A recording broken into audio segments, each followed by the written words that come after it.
जैसा कि अपन ने पिछले वीडियो में समझा था कि ओम का नियम क्या होता है और ओम के नियम को सिद्ध कैसे किया जाता है। अपने पास 3 फेज की सप्लाई अवेलेबल है, एमसीबी वगैरह लगी हुई है, एक सीरीज बोर्ड, एक्सटेंशन बोर्ड और सारे उपकरणों के डिवाइस अपन ने लगा रखे हैं। अब सप्लाई को यहाँ से मेनली चालू कर देते हैं। तो ये तो अपना सीरीज बोर्ड हो गया और ये मेन बोर्ड हो गया।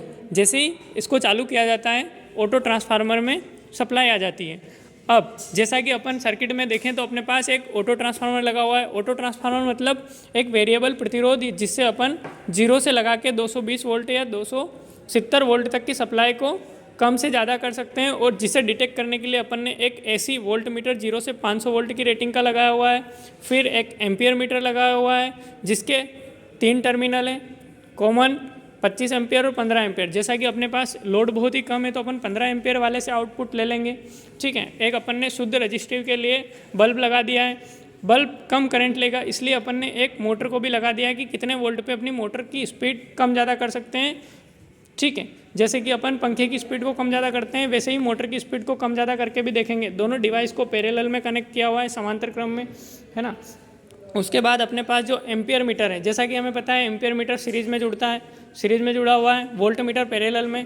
सबसे पहले 220 वोल्ट की सप्लाई को अपन ने एक ऑटो ट्रांसफार्मर में दिया। ऑटो ट्रांसफार्मर के जो आउटपुट टर्मिनल है, दोनों आउटपुट टर्मिनल से वोल्टेज डिटेक्ट करने के लिए अपन ने एक वोल्ट मीटर लगा दिया। जैसे ही अपन वोल्टेज को बढ़ाएंगे वैसे वैसे यहाँ पे वोल्टेज अपने को डिटेक्ट दिखेगी। उसके बाद दोनों फेज और न्यूट्रल को कॉमनली अपन ने लोड के लिए पहुँचा दिया है और फेज को सीरीज में एम्पियर मीटर से जोड़ दिया है। देखते हैं अब इसको चालू करके।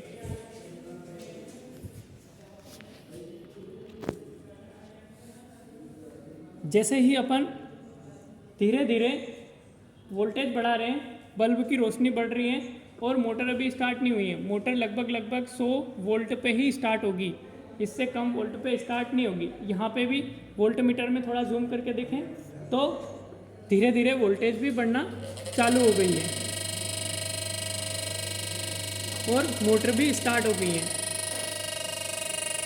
और जैसे ही अपन मोटर की स्पीड थोड़ी और बढ़ाते हैं तो वोल्ट मीटर और एम्पियर मीटर अपनी अपनी रीडिंग बढ़ाना चालू कर देते हैं और 220 वोल्ट पे सप्लाई सारे डिवाइस चल गए हैं। अब धीरे धीरे जैसे ही वोल्टेज को कम करते हैं तो फिर अपने सारे इक्विपमेंट धीरे धीरे चलने लग जाते हैं और सारी स्पीड कम ज़्यादा हो जाती है। इसी से हम प्रूफ करते हैं कि जो वोल्टेज और एम्पियर है, जैसे ही अपन सर्किट में वोल्टेज को कम करते हैं तो जो डिवाइस लगी हुई है, जो लोड लगा हुआ है, उसकी स्पीड भी कम ज़्यादा होती है, उसको वोल्टेज कम मिलती है।